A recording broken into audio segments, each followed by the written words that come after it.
بہرحال آج جو ہے ہم ان کی جو یہ نظم پڑھ رہے ہیں، اب اس نظم کا ذرا تھوڑا سا تاریخی پس منظر بھی سمجھ لیجیے۔ علامہ اقبال کی شاعری کی جو مختلف ادوار ہیں وہ میں نے گنوا دیے ہیں اپنی کتاب میں، وہ جو میں نے جس کا حوالہ ابھی دیا ہے،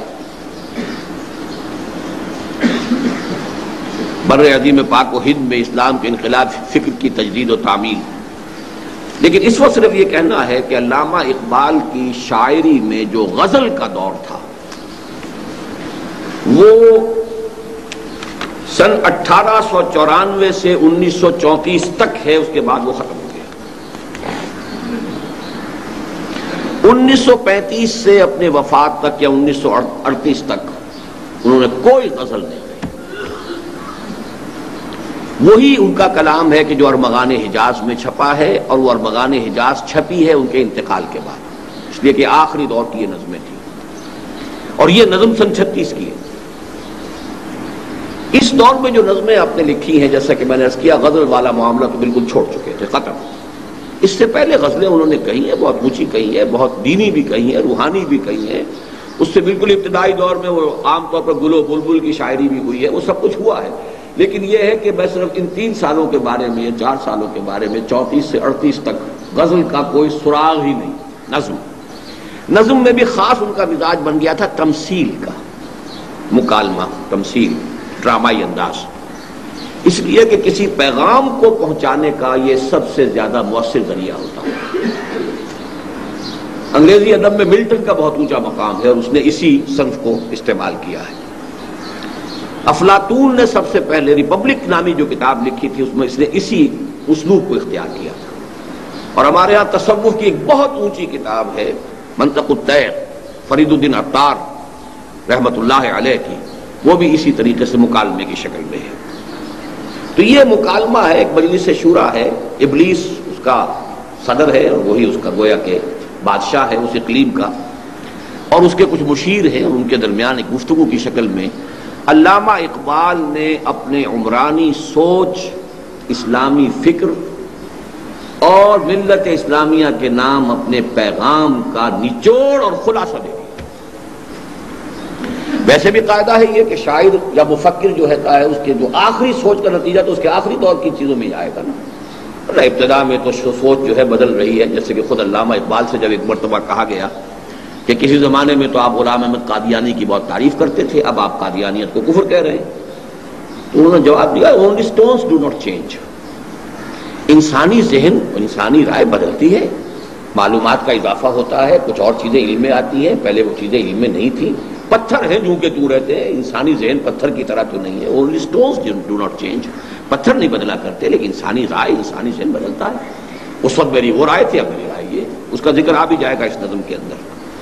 تو بہرحال اقبال کے تھاٹ کا کلائمیکس، یا جس کو ہم یہ کہتے ہیں کہ پچھلے زمانے میں ہمارے بزرگوں کا ایک طریقہ تھا، وصیت لکھواتے تھے، وصایا جو ہے، شیخ عبد القادر جیلانی رحمۃ اللہ علیہ کے وصایا بہت مشہور ہے، شاہ ولی اللہ دہلوی کے وصایا، ہر بزرگ آدمی جو ہے وہ گویا کہ اپنے آخری وقت میں آ کر اپنی اگلی نسل کے لیے چھوڑتا تھا کہ بھائی میری پوری عمر کی سوچ، میرے غور و فکر کا حاصل، آخری جس جگہ میں کھڑا ہوں وہ یہ ہے۔ کیونکہ باقی دولت مند جو ہے وہ دولت کا حساب بتائے گا اولاد کو، کیا لینا ہے، کیا دینا ہے، کہاں کیا ہے، کیا ایسٹس ہیں، اور جس کا سارا سرمایہ ہی ہو، فکر ہے، سوچ ہے، تو اس کو تو ظاہر بات ہے کہ اسی کو پھر اسی طرح جو قرآن مجید میں جو لقمان، حضرت لقمان کی نصائح آئی ہیں، ان کے بارے میں بھی یہی ہے کہ وہ ان کے انتقال کے وقت کی نصیحتیں جو انہوں نے اپنے بیٹے کو کی ہیں، وہ گویا کہ ان کے عمر بھر کے فکر کا، سوچ بچار کا، فلسفیانہ غور و فکر کا حاصل ہے۔ تو اس کو ہم کہہ سکتے ہیں کہ علامہ اقبال کا کی یہ وصایا ہے، یہ ان کی وصیت ہے امت مسلمہ کے نام۔ یہ عناصر کا پرانا کھیل، یہ دنیائے دوں، یہ یوں سمجھیے کہ ابلیس صاحب جو ہے اپنی اس مجلس شورا کا جو اجلاس ہو رہا ہے اس کا انوگرل ایڈریس یہ ہے، یہ چند اشعار جو ہیں اس کے پہلے بند میں، یہ اس کا افتتاحی جو ہے خطاب ہے اپنی مجلس شورا سے۔ یہ عناصر کا پرانا کھیل، یہ دنیائے دوں،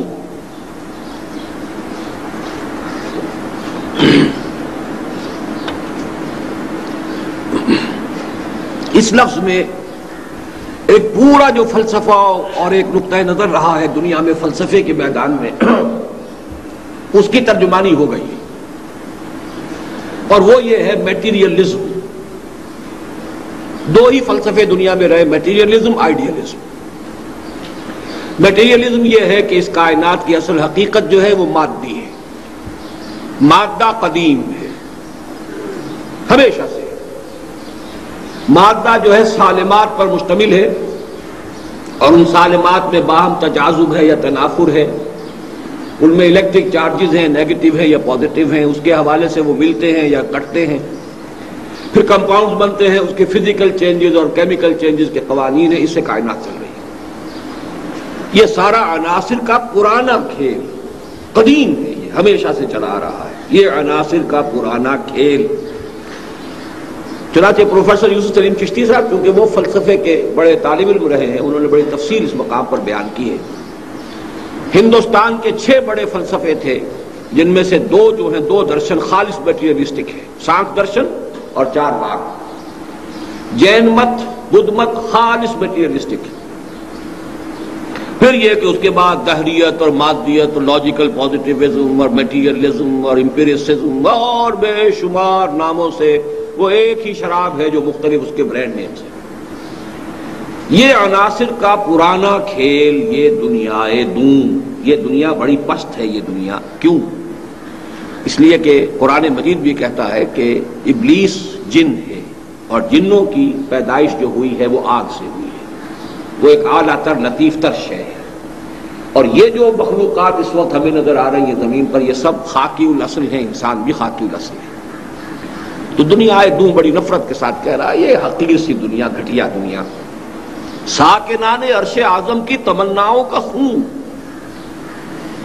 یہ کس اعتبار سے؟ ساکنان عرش اعظم یعنی ملائکہ مقربین، جب اللہ نے یہ زمین بنائی تھی وہ منتظر تھے، متوقع تھے، امیدوار تھے کہ خلافت ہمیں ملے گی، تو ان کی تو ساری آرزوؤں کے اوپر جو ہے وہ پانی پھر گیا، ان کی تمنائیں جو ہیں وہ سب خون میں نہا گئی۔ اور قرآن مجید میں بھی تذکرہ موجود ہے، وَإِذْ قَالَ رَبُّكَ لِلْمَلَائِكَةِ إِنِّي جَاعِلٌ فِي الْأَرْضِ خَلِيفَةً قَالُوا أَتَجْعَلُ فِيهَا مَن يُفْسِدُ فِيهَا وَيَسْفِكُ الدِّمَاءَ وَنَحْنُ نُسَبِّحُ بِحَمْدِكَ وَنُقَدِّسُ لَكَ قَالَ إِنِّي أَعْلَمُ مَا لَا تَعْلَمُونَ۔ تو بہرحال شاعری کے انداز میں ساکنان عرش اعظم کی تمناؤں کا خون، اس کی بربادی پہ آج آمادہ ہے وہ کارساز جس نے اس کا نام رکھا تھا جہان کاف و نور۔ ابلیس کو یہ محسوس ہو رہا ہے کہ یہ اب دگرگوں ہونے والا ہے، یہ معاملہ زیادہ دیر چلنے والا نہیں ہے۔ کیوں محسوس ہوا اور اسے تشویش کیوں ہوئی، یہ سمجھنے کی بات ہے۔ محسوس تو اس اعتبار سے بھی ہو سکتا ہے، تاریخی اعتبار سے، کہ جنگ عظیم اول ہو چکی تھی اور کروڑوں انسان قتل ہوئے تھے۔ تاریخ انسانی میں وہ جنگ عظیم اول بہت بڑا حادثہ تھا، اور جنگ عظیم دوم کے بادل جو ہے وہ لہرا رہے تھے، اور وہ جو ہے پوری فضا کے اوپر تنی کھڑی ہوئی تھی۔ تو بہت بڑی ڈسٹرکشن اور بہت بڑی تباہی جو ہے وہ آیا چاہتی ہے۔ یہ بھی ابلیس کو محسوس ہو گیا ہوگا کہ اب قیامت جو ہے قریب ہے، اور ظاہر بات ہے قیامت کے ساتھ ہی اس کی اپنی مہلت بھی ختم ہو جائے گی، یہ تو اس کی اپنی جان کا مسئلہ بھی ہے نا۔ الی یوم یبعثون، اس کو جو مہلت ملی ہوئی ہے شرارتیں کرنے کی، اور جو بھی اس کے پاس جو آزادی عمل ہے اللہ نے اسے چھوٹ دے رکھی ہے، انک من المنظرین، جاؤ تمہیں پوری چھوٹ ہے، جو چاہو کر لو، میرے انسانوں کو جس طرح چاہو گمراہ کرو، جس طرح چاہو انہیں ورگلاؤ، جس طرح چاہو انہیں امیدوں میں اور کہ سبز باغ دکھاؤ، اس کے اندر ان کو جس طرح چاہو جو ہے وہ تم ورگلانے کی کوشش کرو۔ تو اب معلوم ہوتا ہے کہ یہ اب محسوس ہو رہا ہے کہ یہ ڈرامہ اب خاتمے کے قریب ہے، اور ڈرامہ خاتمے کے قریب ہے تو اپنی چودراہٹ خاتمے کے قریب ہے۔ تو مختلف اعتبارات سے اس کی بربادی پہ آج آمادہ ہے وہ کارساز جس نے اس کا نام رکھا تھا جہان کاف و نور، کن، کیونکہ یہ سارا کائنات کی جو تخلیق ہوئی ہے یہ اللہ تعالیٰ کے امر کن سے ہوئی ہے۔ اب اس کے بعد وہ اپنی لافزنی کر رہا ہے کہ میں نے اس دنیا میں شر کو پھیلانے کے لیے کیا کیا طریقے اختیار کیے ہیں، میں نے بڑی محنت کی ہے، میری اتنی طویل عرصے کی محنت جو ہے وہ ایٹ سٹیک ہے، وہ جس کو کہا جاتا ہے کہ گرڈ اپ یور لائنز، اب اپنی ذرا کمر کس لو، اپنے جو ہے پوری طریقے سے تیار ہو جاؤ، اس لیے کہ اب ہمارے لیے بہت بڑا چیلنج آ رہا ہے۔ میں نے دکھلایا فرنگی کو ملوکیت کا خواب.